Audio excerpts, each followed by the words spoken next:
is kind of give you some information of the history of psychoactive drugs. Not only the history, but is it replacing something? And if it's replacing something, that something being Christ, what are we left with? The decision that we're left with, what do we have to do then? A couple of things that I want to highlight for you in the history of it is when you go back to the 19th century, really psychoactive drugs have played a role as long as history has been recorded, from whether it be peyote plants, whether it be alcohol, is probably the most prevalent psychoactive drugs that's been around for all of history. In the 19th century is where you really start to get these psychoactive drugs really revved up. In the 19th century is where you had barbiturates. Barbiturates are a stimulant which began to be very popular with what we know now, and they knew then as melancholy.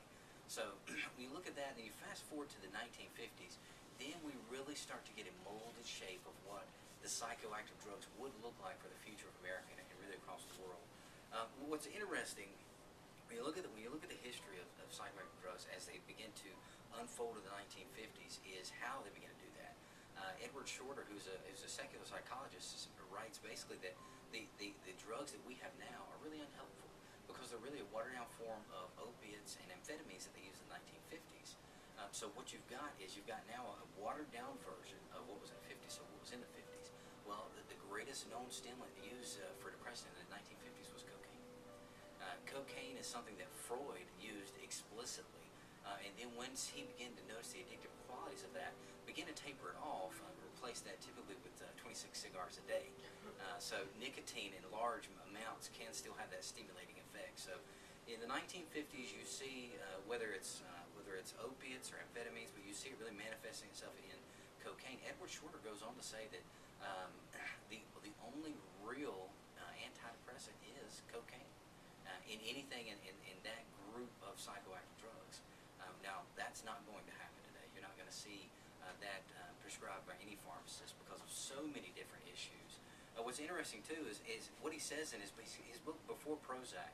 He says this: most of antidepressants today don't work very well.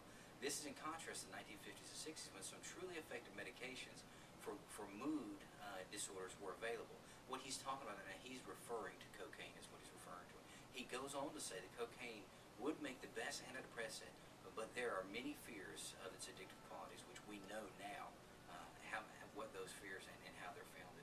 What's very interesting is that when you think about when you're counseling the members of your church and you think about how steep they are in Freudian psychology without even knowing it, is the governmental study that Shorter cites. There was a massive governmental study that Shorter says this about that study. The majority of patients in this large government-sponsored trial failed, this is very important, failed to get better on any of these new drugs. Now, when we're talking about new drugs, we're not talking about the opiates and amphetamines. We're talking about the Prozacs. We're talking about the Zoloft's. We're talking about basically the watered-down stimulants. And with this governmental study, he says that they have failed. There is absolutely no historical evidence that outside of cocaine, anything we use today is helpful for antidepressants. In fact, he goes on to cite this study that placebo is about 18% effective in helping people feel what we're talking about Sega is hope-filled. That's the same statistic that he gives for Prozac. When people are administered Prozac, they show hopefulness about 18% of the time. So looking at psychoactive drugs, especially antidepressants, in terms of their history, there is absolutely, as you're talking to your congregants, as you're discipling them one-on-one, as you're counseling them, there is absolutely no proof that these drugs even work. The other thing is, and I think this is very interesting, Jonah Moncrief says this, and it's kind of a quote that you have to get the full context. He says the animal study suggests that may well produce effects associated with dopamine blockade. What she's referring to is specific antidepressants. What she's saying is that these antidepressants do cause pleasure. Now, she goes on to say this, or what she actually means to say is they do produce euphoria. That's what these things are doing. At larger doses, just like when you go back to 1950s, cocaine produces euphoric feelings. So what are we trying to do in large with these antidepressants is we're trying to produce synthetically hopefulness is what we're trying to do.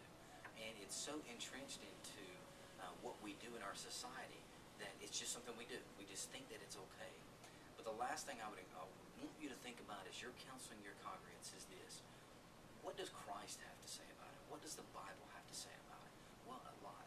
What it has to say is in Romans 5:25 and Romans 12:12, the Bible explicitly, in Paul's writings to the church of Rome, which these are believers, he's saying rejoice in hope. So his assumption there is, as believers, they have hope. What's even more condemning to the Freudian way of thought is that 1 Timothy 1:1 says Christ is our hope.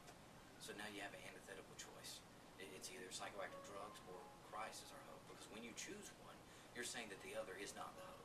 So when you choose the psychoactive drug, now you've just said Christ is not the hope. In saying that, now you've said the Bible is not real. Those are just some implicit things. Colossians 1:27 implies that Christ produces hope in us. And to end it, Hebrews 6:18-19 says, hope is the anchor of the soul. So all that being said, I would encourage you, as you're counseling, discipling one-on-one, make sure that you're steering through Christ, through the Bible, steering your congregation